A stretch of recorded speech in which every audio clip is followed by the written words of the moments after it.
Agora o altar. Devemos entender o quê? O altar, ele é o centro do culto da congregação e ponto final. O altar é o centro do culto da congregação. O altar, ele não é apenas uma peça do mobiliário sacro da igreja, como o púlpito, por exemplo, onde o pastor prega, ou como um ambão, onde é feitas as leituras bíblicas. O altar, ele é um monumento.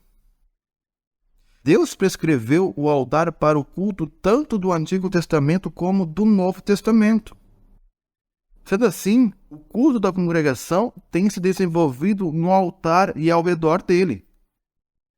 O altar é, portanto, de tal forma central e sagrado que muitos teólogos dizem que o altar é a igreja e a igreja é o altar.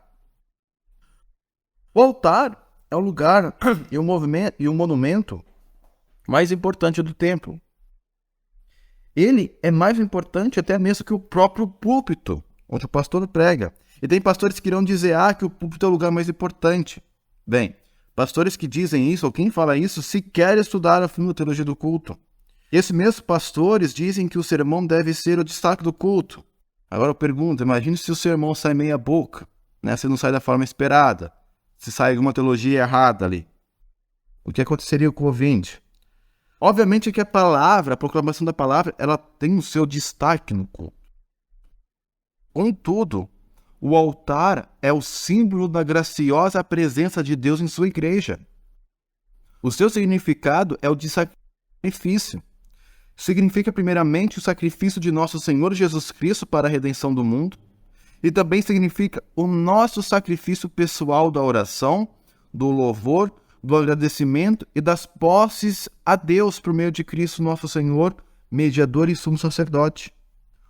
O altar também é a mesa do Senhor, para a preparação, consagração e distribuição do pão ou corpo sagrado e do vinho com precioso sangue de Cristo no sacramento do altar. Por isso que ele é tão importante e por isso que devemos ter grande respeito e reverência por essa parte da igreja, por esse monumento que é o altar, né? E se vocês repararem, quem for no culto luterano, muitas vezes vocês vão reparar que tem momentos que o pastor lá no altar, ele vai ficar de costas para a congregação e vai ficar de frente para o altar. Por quê?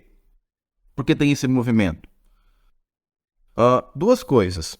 No culto, o pastor ele exerce dois ofícios. O ofício sacerdotal e o ofício profético. O que seriam esses dois ofícios? Quando o pastor ele está de costas para a congregação no altar, isso normalmente acontece nos momentos em que é feita orações, o pastor ele está exercendo o seu ofício sacerdotal. O que quer dizer isso? O que é um sacerdote? O sacerdote é que faz mediação entre os homens e Deus. Então, o que o pastor está fazendo ali?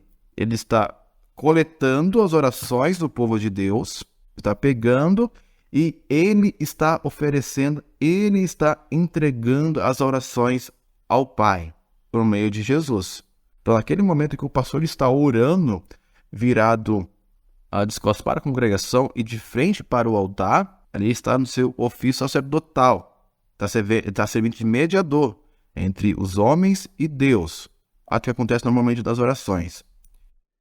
E normalmente, quando o pastor está de costas para a congregação e de frente para o povo, ele exerce o ofício profético. O que é um profeta? Aquilo que proclama a palavra de Deus, aquilo que proclama a sua vontade. Por isso que a mensagem é sempre feita de frente para o povo. Por isso que as leituras bíblicas são feitas sempre de frente para o povo, porque ali o pastor está exercendo o seu ofício profético, ministrando a palavra, proclamando a palavra de Deus. Outra coisa que vocês citaram, né, a questão de Apocalipse. É muito claro, principalmente Apocalipse 4, João descreve o que está acontecendo no céu neste momento. Neste momento que você está ouvindo o podcast, está acontecendo um culto lá no céu. Apocalipse 4 vai retratar a imagem que lá tem um trono lá no céu, tem um trono ou um altar, e em cima desse altar está o cordeiro, que João fala, né? O cordeiro que é Jesus. Jesus está em cima desse altar. E todos aqueles que nos antecederam na morte, ou seja, todos aqueles que faleceram antes de nós, todos os nossos amigos, todos os nossos parentes, talvez parentes próximos, como pais, mães, avós, enfim, todos esses estão lá fazendo o quê? Prestando culto àquele cordeiro que está no altar, a Jesus que está lá no altar no céu. E eles estão fazendo o quê? Estão cultuando, dizendo o quê? Santo, santo, santo é o Senhor Deus do universo. Ou digno és o cordeiro de todo louvor. E são as mesmas coisas que nós fazemos no culto. Então, assim, olha, como João relata, todos aqueles que nos antecederam na morte estão lá nos céus, em volta do altar onde está o Cordeiro de Deus, onde está Jesus. E veja-se na igreja, nós não fazemos a mesma coisa. Quando nós estamos em culto, nós estamos em volta de onde? Do altar, certo? Todo o povo de Deus. E o que está em cima do altar? Cristo. É Cristo que está ali no altar. Através de quê? Do santo sacramento da ceia do Senhor. Quando ele se faz verdadeiramente presente no pão e no vinho com o seu verdadeiro corpo e sangue. Então, o culto, nós podemos dizer que o culto, ele é um spoiler, eu gosto dessa palavra. Ele é um spoiler daquilo que nós vamos fazer nos céus. Se você quer saber, querido irmão que nos ouve, se você quer saber o que você vai fazer no céu quando você morrer, vá a um culto. Aí você vai saber que é o quê? É cantar, é louvar, é prestar adoração ao Deus, que é Pai, Filho e Espírito Santo, louvar Jesus, Cordeiro de Deus, que tira o pecado do mundo. É interessante, por exemplo, ali, antes da distribuição, na ceia, todos nós cantamos ou falamos, né? Cordeiro divino, morto pelo pecador, ser compassivo, ou eis o Cordeiro de Deus que tira o pecado do mundo. Essa é a frase que João falou. João estava no deserto e viu Jesus.